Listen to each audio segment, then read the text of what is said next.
अस्सलाम वालेकुम फ्रेंड्स, कैसे हैं आप? उम्मीद है आप सब खैरियत से होंगे।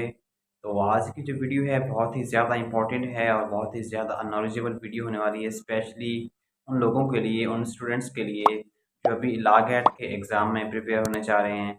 तो जैसा कि आप जानते हैं कुछ ही दिनों के बाद जो है वो लॉ गेट का पेपर हो रहा है, तो हम आपको कुछ ईज़ी टिप्स बताएँगे जिसको आप अमल करके बहुत ही अच्छे नंबर जो है वो ले सकते हैं। क्योंकि ऐसा होता है कि बहुत सारे स्टूडेंट जो हैं वो इस वजह से कन्फ्यूज़न में रहते हैं, इस वजह से परेशान रहते हैं कि पता नहीं लॉगएट में क्या-क्या आता है, ये कितना ज़्यादा डिफ़िकल्ट पेपर होता है। हालाँकि ये बिल्कुल ईज़ी यानी कि वो पेपर होता है, अगर आप इनको थोड़ा-सा सिलेबस के तहत जो है वो सिलेबस के साथ आप इनको लेके चलेंगे तो आपको बिल्कुल जो है वो ये टफ़ नहीं लगेगा। बहुत सारे स्टूडेंट्स ये कहते हैं कि हालाँकि जैसा कि आप जानते हैं कि इसमें लॉगएट में 50 मार्क्स जो हैं वो रिक्वायर होते हैं पास होने के लिए। तो कुछ लोग ये कहते हैं कि 50 मार्क्स से कम करके ये 45 होने चाहिए या फिर 45 से भी यानी कि 40 नंबर जो हैं वो ये पासिंग मार्क्स होने चाहिए। तो मैं आपको सिर्फ इतना ही कहूँगा कि वो स्टूडेंट्स भी हम में से ही हैं जिन्होंने 100 में से 90 प्लस नंबर भी लिए हैं, 95 नंबर भी लिए हैं। तो ये लॉ गेट का जो पेपर होता है ये बिल्कुल भी टफ नहीं होता। देखिए जहाँ पे आपने एलएलबी को पास करने के लिए 3 साल लगाए होते हैं या आपने एलएलबी को पास करने के लिए जहाँ पे आपने 5 साल जो है वो स्टडी की होती है। अगर आप इसको थोड़ा-सा एक सिलेबस के तहत जो है उसके तरीके से अगर आप इसको थोड़ा-सा भी देख लेंगे, इसमें रट्टा लगाने की ज़रूरत नहीं होती। जैसा कि आप जानते हैं आप जो है वो पंजाब बार कौंसल की जो वेबसाइट है वहाँ पे आप चले जाएँ, उन्होंने वहाँ पे आपको एक सिलेबस दिया होता है। तो आप उस सिलेबस के तहत जो है अगर थोड़ी-सी भी ईज़ी होकर आप वहाँ पे तैयारी करेंगे तो आप बहुत ही अच्छे जो है वो सिर्फ़ 15 से 20 दिन अगर आप तैयारी कर लेते हैं तो बहुत अच्छे नंबर जो है वो आप हासिल कर सकते हैं। आपको किसी भी जगह पे ट्यूशन लेने की ज़रूरत नहीं है, आपको किसी भी जगह पे किसी अकेडमी को जॉइन करने की ज़रूरत नहीं है, बहुत ही ईज़ी सिलेबस होता है। तो देखिए ना जैसा कि आप एलएलबी में आपने पढ़ा होगा सीबीसी के बारे में, तो आप वहाँ पे सीपीसी को जो है वो थोड़ा-सा अच्छी तरह से देख लें, सीआरपीसी को देख लें। जो हमने बेयर एक्ट्स पढ़े होते हैं, आप उनको थोड़ा-सा अच्छी तरह से देख लें।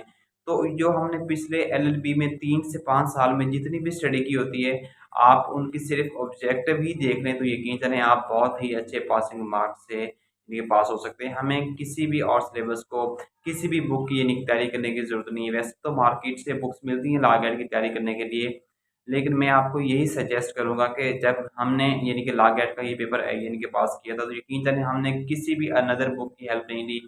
हमने सिर्फ़ जो ऑलरेडी यानी कि एलएलबी में हमने पिछले 3 साल में पढ़ा था, तो उसी बुक्स की जो ऑब्जेक्टिव एंड पे दी होती है, आप सिर्फ़ उनको देख लें या फिर आप ऐसा करें कि आप लॉ गेट के जो साहब पेपर्स हैं, तो आप उनको देख लें, तो आपको बहुत ही अच्छी सी हेल्प मिल जाएगी, बजाय इसके कि आप किसी के यानी कि ट्यूशन पढ़ेंगे, अकेडमी को जॉइन करें, वहाँ पे आप फीसें देंगे, वहाँ पे ज़रूरत नहीं है। मैं आपको यही रिकमेंड करूँगा कि बजाय इसके कि आपको कहीं और जाने के, तो अगर आप इनको देख लेते हैं तो वहाँ पे आप इनके जो नोट्स हैं, उसकी आप तैयारी कर सकते हैं। क्योंकि जो सीपीसी को आप देख लें, क्योंकि सीपीसी में जो सेक्शंस होते हैं, ये बहुत ज़्यादा इम्पोर्टेंट होते हैं। इसके अलावा जो ज्यूरिस्प्रूडेंस की बुक है, उसमें जो एंड पे ऑब्जेक्टिव दी है, वो भी बहुत ही ज़्यादा इम्पोर्टेंट है, आप उसको देख लें। इसके अलावा इस्लामिक ज्यूरिस्प्रूडेंस है, वो भी बहुत ज़्यादा इम्पोर्टेंट है, वहाँ पे भी कुछ पासिंग मार्क्स आते हैं। उसके अलावा सिविल लॉज़ में देख लें आप, इसके अलावा जो है वो क्रिमिनल लॉज़ को आप देख लें। इसके अलावा जो है वो इंटरनेशनल लॉ को आप देख लें, तो इसमें बहुत सारे जो हैं वो बेयर एक्ट्स को देख लें वहाँ पे, क्योंकि जो ये जैसा कि आप जानते हैं कि लॉ गेट का जो है वो 100 मार्क्स का पेपर होता है, तो अगर आप इसको वहाँ से देख लेंगे तो आपको किसी भी अनदर जगह पे जाने की ज़रूरत नहीं है। आपने जो भी पिछले 3 साल में पढ़ा होता है, यहाँ पे लॉ गेट में जो भी पेपर होता है, ये उसी सिलेबस में ही आता है। इसमें अनदर से कुछ भी नहीं होता। अगर फ़र्ज़ किया 1 या 2 इन क्वेश्चन बाहर से आ भी जाएँ तो उसका इश्यू नहीं होता। जैसा कि आप जानते हैं कि 100 एमसीक्यूज़ का ये पेपर होता है, तो 100 में से कम आपके 50 मार्क्स होने चाहिए पासिंग मार्क्स।